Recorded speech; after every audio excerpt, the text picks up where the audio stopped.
Dans la ville côtière de Ouida, une rumeur circulait comme un vent chargé de sel et de malédictions. On parlait d'une femme d'une beauté troublante. On l'appelait la Reine Rouge. Personne ne connaissait son vrai nom. Elle apparaissait toujours la nuit. Robe rouge moulante.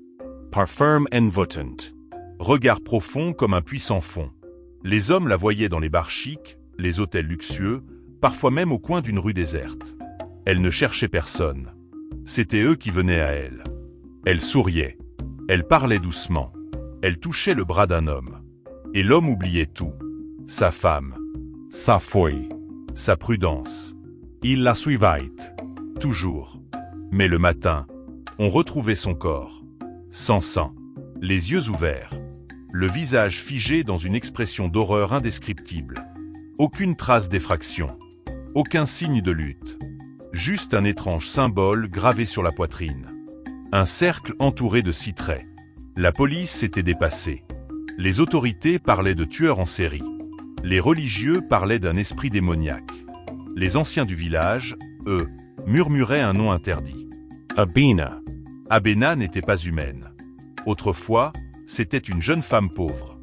Amoureuse d'un homme puissant qui l'avait utilisée puis abandonnée. Elle s'était rendue dans une forêt sacrée. Au pied d'un ancien arbre, elle avait invoqué des forces anciennes. Elle voulait pouvoir. Elle voulait richesse. Elle voulait que les hommes paient. Les esprits lui avaient répondu.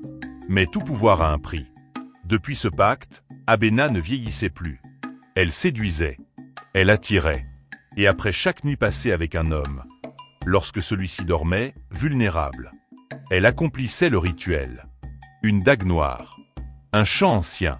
Un cœur arraché à la lumière d'une bougie rouge. Chaque sacrifice renforçait sa beauté.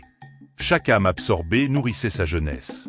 Mais un jour, elle choisit le mauvais homme.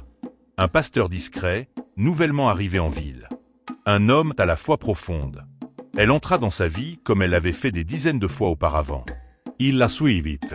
La nuit se passa. Mais au moment où elle leva sa dague, l'homme ouvrit les yeux et sourit. Sa voix ne tremblait pas. Je t'attendais. La pièce devint glaciale. Des symboles invisibles apparurent sur les murs.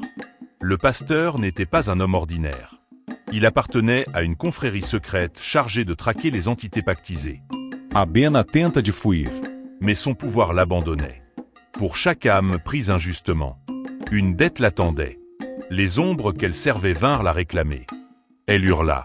Son cri fendit la nuit. Et quand les voisins brisèrent la porte au matin, ils ne trouvèrent qu'une chose.